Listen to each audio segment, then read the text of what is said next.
ओम श्री गुरुवे नमः। जब भगवान किसी इंसान पर अपनी सच्ची कृपा करना शुरू करते हैं तो वह सबसे पहले क्या करते हैं? यह प्रश्न सुनने में आसान लगता है, लेकिन इसका उत्तर तुम्हारे जीवन की दिशा ही बदल सकता है। परमहंस योगानंद कहते हैं, ईश्वर की कृपा केवल फूलों की वर्षा नहीं होती, वह पहले हमारे भीतर छिपे हुए अहंकार को नष्ट करती है। इसका मतलब यह है कि जब भगवान तुम्हें चुनते हैं तो सबसे पहले वह तुम्हें तोड़ते हैं। वह तुम्हारे बनाए गए झूठे भ्रम, नकली रिश्ते, झूठे अभिमान और तुम्हारे मैं को तोड़ देते हैं, ताकि जो बचे वह केवल तुम हो, शुद्ध आत्मा, ईश्वर का प्रतिबिंब। कई लोग कहते हैं, मैं तो रोज प्रार्थना करता हूँ, लेकिन मेरी जिंदगी में दुख क्यों बढ़ते जा रहे हैं? इसका कारण यही है। दुख ही पहला संकेत है कि ईश्वर तुम्हें अपने पास बुला रहे हैं। परमहंस योगानंद कहते हैं कि जब आत्मा ईश्वर से दूर हो जाती है तो उसे वापस बुलाने के लिए ईश्वर एक झटका देते हैं, और वही झटका हमारे जीवन में संकट बनकर आता है। जो लोग इन झटकों को समझ जाते हैं वह ही अंततः ईश्वर को पा लेते हैं, लेकिन जो लोग बार बार पूछते हैं, भगवान मेरे साथ ऐसा क्यों कर रहे हैं, वह अभी तक तैयार नहीं है। इसलिए यह समझ लो, ईश्वर की कृपा जब उतरती है तो सबसे पहले वह हमारी दुनिया को हिला देती है। अगर तुम्हारे जीवन में अचानक से कोई लोग बदलने लगते हों, रिश्ते टूटने लगते हों, पुरानी पहचान मिट रही हो, तुम्हें अकेलापन महसूस होने लगता हो, तो समझ लो तुम्हें चुन लिया गया है। ईश्वर अब तुम्हारी परीक्षा नहीं, बल्कि तुम्हारे भीतर ही ईश्वर को ही जागृत करना चाहते हैं। अब सवाल उठता है, ईश्वर ऐसा क्यों करते हैं? क्यों पहले तोड़ते हैं फिर जोड़ते हैं? क्यों सबसे पहले हमारी दुनिया उजाड़ देते हैं? यही जानने के लिए आज इस वीडियो को अंत तक सुने। मैं तुम्हें परमहंस योगानंद की उन गहराइयों तक ले चलूंगा जहां तुम खुद को और ईश्वर की योजना को पहचान पाओगे। यह वीडियो सिर्फ ज्ञान नहीं देगा, यह तुम्हारे भीतर से तुम्हें बदल देगा। परमहंस योगानंद कहते हैं, man does not know for how far he has gone for God until God brings to bring him back. अर्थात जब तक ईश्वर हमें वापस बुलाना शुरू नहीं करते, हमें खुद की स्थिति का अंदाजा भी नहीं होता, और जब यह बुलावा आता है तो उसका पहला लक्षण होता है अंधकार। सब कुछ टूटने लगता है। वह रिश्ते जिनसे तुमने भरोसा किया था अचानक खत्म हो जाते हैं। वह काम जिसमें सफलता मिल रही थी विफलता में बदल जाता है। वह लोग जो हमेशा साथ थे अब अजनबी बन जाते हैं, और सबसे ज़्यादा तुम खुद को खोया हुआ महसूस करने लगते हो। लेकिन भाई, यह वह मोड़ है जहां ईश्वर की कृपा वास्तव में शुरू होती है। परमहंस योगानंद इसे कहते हैं डिवाइन, यानी कि दैवीय हस्तक्षेप। जब भगवान देखते हैं कि तुम अपने बाहरी संसार को खो चुके हो तो वह तुम्हारा ध्यान अंदर की ओर मोड़ते हैं, और इसके लिए वह तुम्हारी दुनिया को ही हिला देते हैं। याद रखो, भगवान सीधे आकर यह नहीं कहते, अब तू मेरे पास आ जा। वह तुम्हारे चारों ओर की दुनिया को इस तरह हिलाते हैं कि तुम्हारे पास कोई और सहारा ही न बचे सिवाय उसके। क्या तुमने कभी ऐसा अनुभव किया है जहां सारी कोशिशें करने के बाद भी सब असफल हो रहा हो, जहां हर दिशा में निराशा ही मिलती हो, जहां तुम सोचो कि अब बस और नहीं सहा जाता? अगर हाँ, तो मुबारक हो भाई, तुम्हें बुलाया गया है। यह दर्द ईश्वर की रणनीति है। यह टूटने की एक प्रक्रिया है। परमहंस योगानंद कहते हैं, जब तक पूर्ण अंधकार नहीं आता ईश्वर का प्रकाश प्रवेश नहीं करता। अब तुम सोचो, क्या ईश्वर को सिर्फ तोड़ना ही आता है? नहीं भाई, तोड़ने के बाद वह तुम्हें उस रूप में करते हैं जो उनके अनुसार है, शुद्ध, सच्चा और प्रेम में।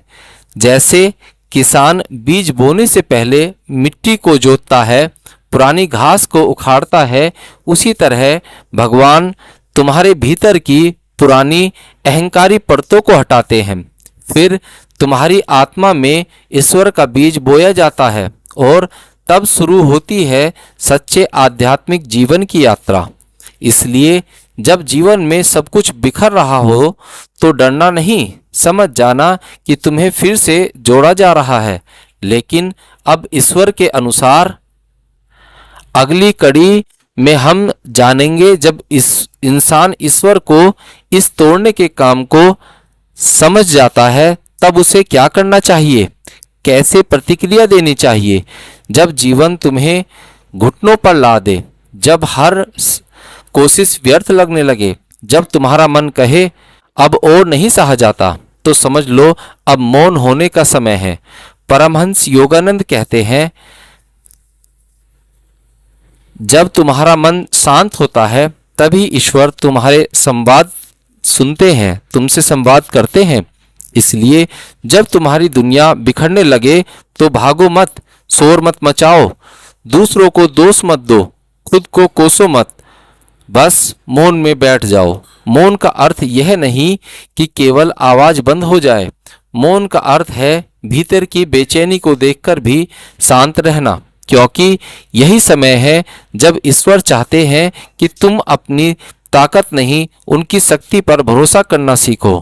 परमहंस योगानंद कहते हैं, तूफान को रोकना तुम्हारा काम नहीं है, बल्कि उस समय ईश्वर में अपनी जड़ें गहरी करना ही तुम्हारा धर्म है। लेकिन होता क्या है, हम शिकायत करने लगते हैं, भगवान ने यह क्यों किया, मैंने तो कभी किसी का बुरा नहीं किया, क्या भगवान को मेरी तकलीफ दिखाई नहीं देती। और यही वह क्षण होता है जहां हम परीक्षा में फेल हो जाते हैं, क्योंकि परमात्मा को जवाब नहीं चाहिए, उन्हें तुम्हारा समर्पण चाहिए। जब एक बच्चा रोता है और माँ के गले लग जाता है तो माँ उससे यह नहीं पूछती कि क्यों रो रहे हो, वह बस उसे चुपचाप सीने से लगा लेती है। बस ईश्वर भी यही करता है, लेकिन पहले उन्हें देखना होता है कि क्या बच्चा सच में उन्हें चाहता है या सिर्फ समस्याओं से भागना चाहता है।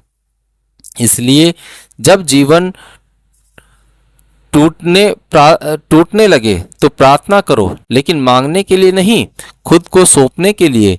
ध्यान करो, लेकिन समाधान के लिए नहीं, केवल ईश्वर को महसूस करने के लिए। शिकायत के लिए नहीं, केवल उस प्रेम के लिए जिसे आत्मा ने खो दिया है।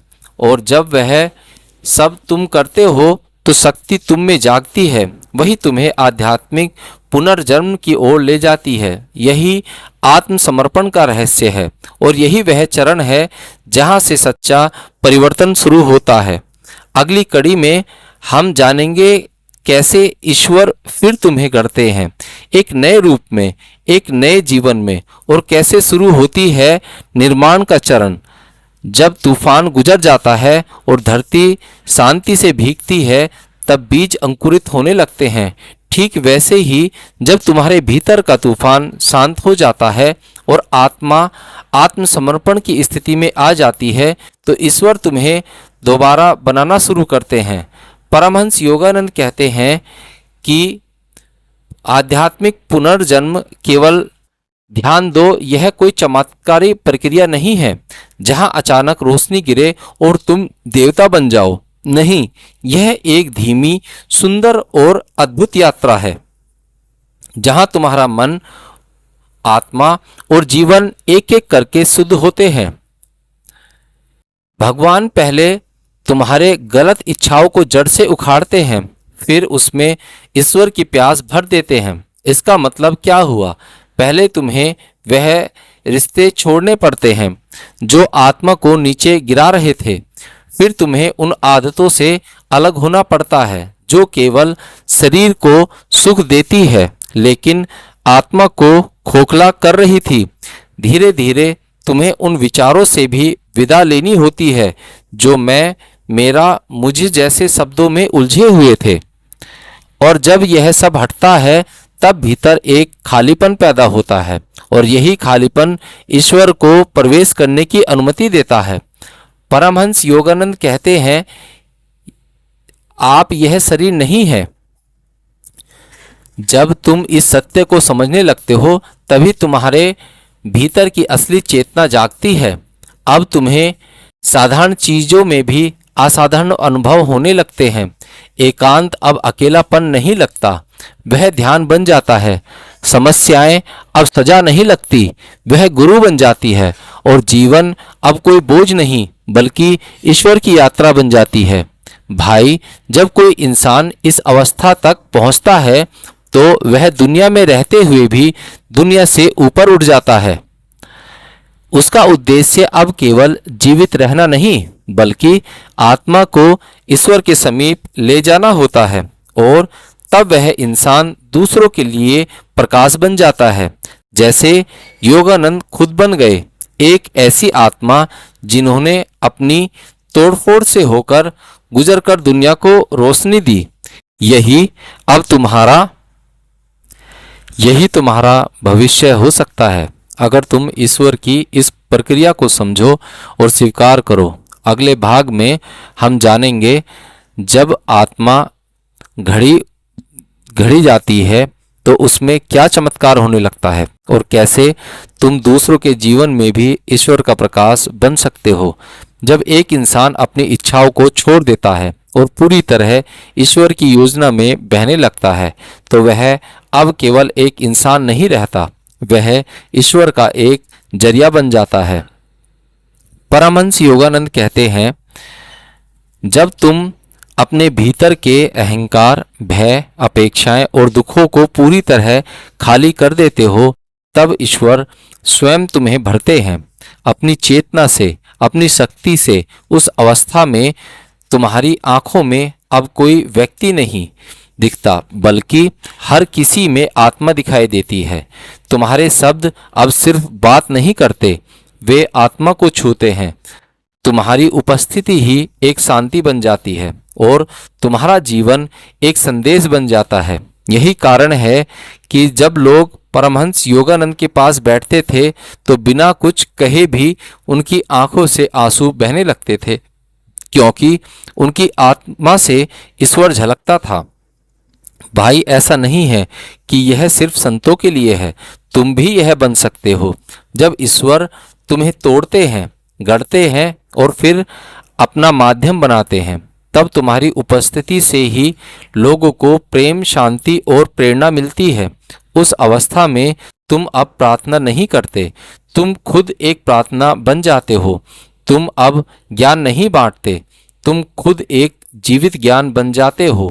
अब ध्यान देना, इस स्थिति में तुम्हें सफलता, संपत्ति का मान, सम्मान की इच्छा नहीं रहती, लेकिन फिर भी यह सब स्वयं तुम्हारी ओर खींचने लगते हैं। योगानंद कहते हैं, जब तुम पहले ईश्वर को खोजते हो तो बाकी सब चीज़ें खुद आ जाती हैं। तुम अब दुनिया को जीतने नहीं निकले बल्कि अपने भीतर की दुनिया को जीत लेते हो और यही असली विजय है। भाई, अगर तुम यह सब सुनकर सोच रहे हो कि क्या मैं भी ऐसा बन सकता हूँ, तो जवाब है हाँ, बिल्कुल। अगर तुम इस तोड़ने, गढ़ने, सौंपने की प्रक्रिया को समझकर अपनाओ, अगर तुम स्वयं को सच्चे अर्थों में ईश्वर के हवाले कर दो तो तुम भी वही बन सकते हो जो योगानंद बने थे, एक जगमगाती आत्मा जो खुद भी रोशनी है और दूसरों का रास्ता भी रोशन करती है। अब अंतिम भाग में हम एक बेहद भावुक समापन करेंगे जहां हम समझेंगे कि भगवान की कृपा असल में क्या होती है और तुम कैसे जान सकते हो कि ईश्वर अब तुम्हारे साथ चल रहे हैं। बहुत लोग पूछते हैं, क्या भगवान की कृपा मुझ पर है? क्या ईश्वर वाकई मेरे जीवन में कार्य कर रहे हैं? भाई, अगर तुम यह सवाल कर रहे हो तो मैं तुम्हें आज कुछ संकेत बताता हूँ जो परमहंस योगानंद ने बताए और जो हर ईश्वर प्रेमी के जीवन में घटते हैं। पहला संकेत, भीतर की बेचैनी कम होने लगती है। पहले जो बातों पर तुम गुस्सा करते थे, टूट जाते थे, अब उन पर शांत रहना सीख जाते हो। यह दर्शाता है कि ईश्वर ने तुम्हारा मन पकड़ लिया है। दूसरा संकेत है अकेलापन। अब डर नहीं लगता। तुम्हें अब किसी भीड़, रिश्ते या प्रशंसा की जरूरत नहीं लगती, क्योंकि तुम्हें पता चल गया है कि कोई और साथ है जो दिखता नहीं पर कभी छोड़ता नहीं। तीसरा संकेत, तुम्हारा मन सेवा की ओर झुकता है। अब तुम सिर्फ खुद के लिए नहीं जीते, बल्कि हर व्यक्ति में ईश्वर को देखकर मदद करने का भाव आता है। चौथा संकेत, भीतर एक मौन खुशी रहती है, बिना किसी कारण के। यह वही आनंद है जो योगानंद कहते हैं कि केवल ईश्वर के स्पर्श से उत्पन्न होती है। और भाई, सबसे बड़ा संकेत, तुम अब गिरते हो तो उठने में देर नहीं लगाते। तुम्हें पता है कि अब तुम्हें अकेले नहीं हो, कोई तुम्हें थामे हुए है। यह सब छोटे छोटे चमत्कार हैं जो बताते हैं अब ईश्वर तुम्हारे साथ है। परमहंस योगानंद कहते हैं, कृपा रुकती नहीं है भाई, वह हमेशा बहती रहती है। लेकिन जैसे एक छाता बंद हो तो बारिश अंदर नहीं आती, वैसे ही जब हमारा हृदय बंद होता है तो कृपा नहीं दिखती। अब सवाल है, क्या तुम अपना छाता खोलोगे?